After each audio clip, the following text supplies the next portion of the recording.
না, কিন্তু আমার সাথে এমন অভিনয় করছিল টাকা তুলে নিয়ে আমার সাথে আজকে 5 লাখ, আজকালকে 10 লাখ, শুধু 10,000 এই নিয়ে নিয়ে নিয়ে নিয়ে টাকা দিছিল। তারপরে লাস্টে আমার কাছে প্রথম নিল 50,000, তারপর নিল 10,000, তারপর নিল 15,000, এরকম করে করে 2 লাখ হয়েছিল। নিয়ে ও চলে যায়, এত বুদ্ধি করে চলে যায়। ওর জামা কাপড় দিয়েছিলাম, ওর ওকে দিয়েছিলাম, ওর বউকে দিয়েছিলাম। ও আমার সব নিয়ে যখন চলে যায় তখন আমাকে ফোন করে অর্ধেক বলে গেছে, সন্ধ্যা অমুকের জায়গায় অমুক টাকা পাবো, তুই দিয়ে দিস তারে। আমি সে আবার কি জিনিস, তাই হোক, আর 200-300 টাকা পাবে। সেই যে চলে গেল, লাস্টে মেটে গেছিলাম খোঁজ করতে, মেটেই খোঁজ করতে গেছিলাম, পাইনি। কিন্তু আজকে আমাকে ক্লাবে নিয়ে যেয়ে বলছিল যে তুমি যে চলে যাও, তোমার কাছে 1 টাকা লাগবে না।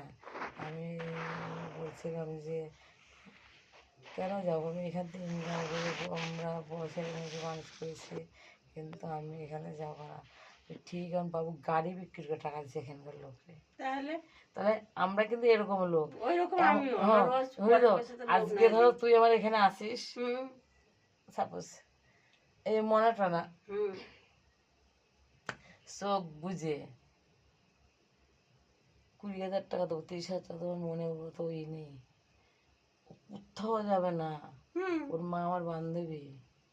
আর আসলে হলো কথা দিয়ে মানুষের বিশ্বাস কতবার ভাঙে মানুষের।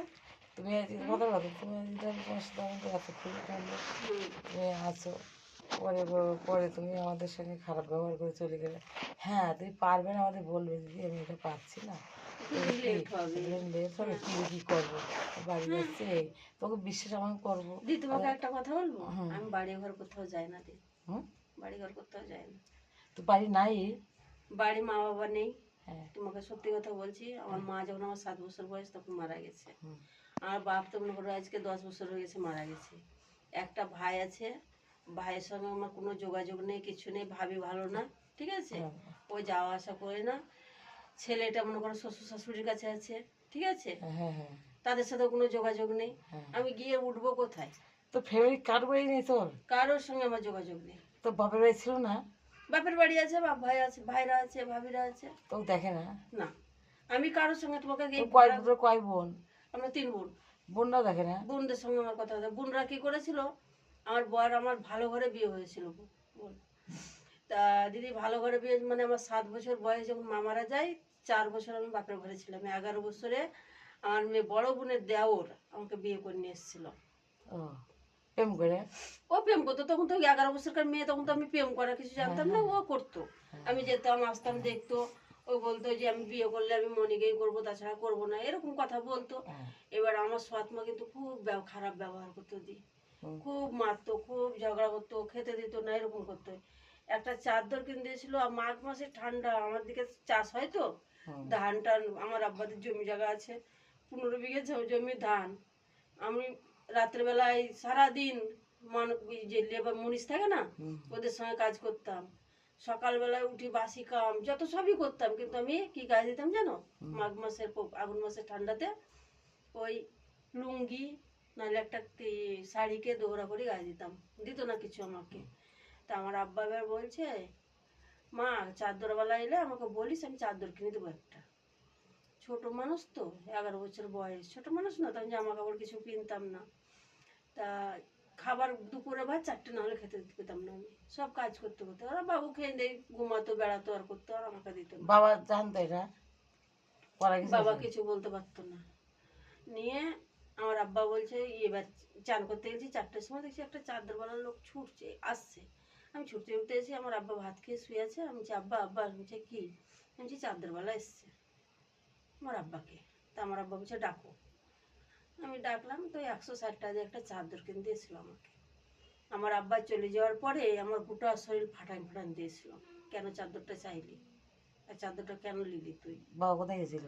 বাবা এবার মনে করো সন্ধ্যাবেলা ঘুরতে আর ঘুরতে গেছে, এসে প্রচুর মার আমাকে, ওরা মা মেয়ে ছেলে মেরেছে। এবার পুরো শরীর গা একবার লাল টকটিকে হয়ে গেছে, কালসিটারি পড়ে গেছে, ব্যথায় উঠতে পারে না। আর এসে আমার আব্বা সেই 12টা না হলে ঘর ঢুকতো না। আমার আব্বা এসে বলছে, মনি খেয়েছে? তা বলছে হ্যাঁ খেয়েছে, শুয়েছে। বলছে এত সকালে তো শোয় না, ও তো বিড়ি বাঁধে, আবার বিড়িও বাঁধতাম, বুঝেছো, রাত্রে জেগে বিড়ি বাঁধতাম, সব পয়সা নিয়ে নিত। এবার ওই বলছে, তো বলছে যে কে জানে ভালো লাগে না বোধহয় শুয়ে আছে। সকালবেলায় উঠি কাজ করতে আর পারি না আমি, আমার আব্বা উঠাচ্ছে, ওঠ, তাই বলছে উঠছি, তো দেখছি আমার পুরো শরীর কালো কালো দাগ। তা আমার আব্বা এটা বলো না যে কেন এরকম করে মেরেছিস, সব ছিল না, না সাহস থাকবে এমন খুবই পড়ালো, কিন্তু ওষুধ করে ওকে বউয়ের ইয়াতে কিছু বলতে পারতো না। যাই হোক, তোরা তোরা তোদের তোদের নিজের মার পেটের করা ভাই বোন? 3টে বোন, একটা ভাই। তো ভাইও দেখে না তোরে? ভাইয়ের সঙ্গে আমার কোনো কথাই নেই, ভাবি ভালো না, ভাবি দেখতে দেবে না, ওই গেলেই ঝগড়া করবে। আর ভাই ঘরে থাকে না, ভাই থাকে হায়দ্রাবাদে, গাড়ি চালায়। বোনরাও দেখে না, নিজের বোনরাও? শোনো, এবার বিয়ে করেছে, এবার জিনিসপাতি সব আমাকে আমার বর দিয়েছে। আমার বর এবার ওই সব দেখলো, আমার দিদি নিয়ে এলো আমাকে, নিয়ে আসার পর আমার শ্বশুর দেখলো, দেখে বলছে বিয়ে তো আসেম করবো বলেছিল, তারপরে এখনই বিয়ে দিব, আজ দিলেও দিব, কাল দিলেও দিব, তাই এখনই দিয়ে দেবো। এই বলে আমার শ্বশুর এবার ওকে, ও থাকতো চেন্নাই, আমার স্বামীটা নিয়ে ওকে, মানে তখন ল্যান্ডলাইন ছিল, এরকম মোবাইল টোবাইল তো ছিল না, ল্যান্ডলাইনে ফোন করে বলছে তুই বিয়ে করবি তো বাড়ি আয়। বলছে বিয়ে করবো কাকে, এখন তো বড় হয়নি, আমি যাকে বিয়ে করবো, বলছে তারই সঙ্গে দেবো তো বাড়ি আয়। এবার 1 সপ্তাহের মধ্যে বাড়ি চলে এসছে আমার বর, বাড়ি চলে এসছে। বাড়ি চলে আসার পর রাত 9টার সময় বাড়ি ঢুকতে দেয়নি আমার শ্বশুর ওকে, বলছে যা আগে বউ নিয়ে আয়। তারপরে তো বলছে আমি কেন একা যাবো, তোমরাও চলো। তোর ভিডিও করতেছে আমি, বল। নিয়ে ওই বলেছে, এবার আমার বর এবার সবাই মিলে 4-5টা মোটরসাইকেলে সবাই মিলে গেছে। রাগ করছিস? না না, কেন রাগ করবো? তার বল, তোর কথাগুলো কাহিনীগুলো শুনি। নিয়ে চলে গেছে। আমি এবার ঘরে শুয়ে আছি, আমাকে চিল্লাচ্ছে এই মনিরা, এই মনিরা, তাই বলছে। আমি রাত্রেবেলা এত রাতে কে আমাকে ডাকছে? এই কথা কে বলছে? আমার স্বামী নিয়ে চলে আসতে গেছে। তখন আমি বলছি কি, তাই বলছে কে আপনি? তো বলছে আমি হাসান। বলছে তুই তাড়াতাড়ি বেরিয়ে এসো। আমার বাপও উঠে গেছে, সবাই উঠে গেছে। বলছে কি ব্যাপার, কি ব্যাপার গো, এসো এসো, তাই বলছে। 4-5টা মোটরসাইকেলের লোক, 10-12টা লোক জ্বলছে। আমার শ্বশুর বলছে না আমি যাওয়ার জন্য আসিনি, তাই বলছে মনিকে ডেকে দাও। আমি এবার এসেছি, নিয়ে এসে আমার শ্বশুর বলছে আমার বরকে, বলছে হাত ধর নিয়ে আয়, তাই বলছে। হাঁটতে পারি না ভালো করে, নিয়ে আমার শ্বশুর বলছে যে নিয়ে আয়। তখন আমার আব্বা বলছে কোথায় যাবে ও? বলছে আমার বাড়ি। আমার শ্বশুর বলছে, তখন বলছে কি হিসাবে যাবে? বলছে আমার বৌমা হিসাবে যাবে, আমার ছোটো মেয়ের ছোটো ছেলের বউ করবো আমি। আমার আব্বা বলছে না এরকম করে হবে না। আমার ফুপুরা চাচিরা সবাই ছিল, ওরা বলছে কেন হবে না, যখন মারছে গরুর মতন মারছে তখন তো তুমি কিছু বলছো না, এখন বিয়ে দিবে, ওরা বউ করে নিয়ে যাবে, তো তোমার কেন অত ই ফাটছে? ও যাবে, আমরা বলছি নিয়ে যান আপনারা, তাই বলছে। নিয়ে চলে গেল। আমার শ্বশুর তখনকার কালীনে বিয়ে দিতে 1.5 লাখ টাকা খরচা করেছিল আমাদের।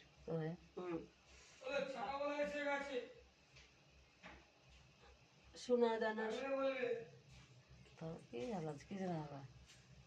কি গো, কে কি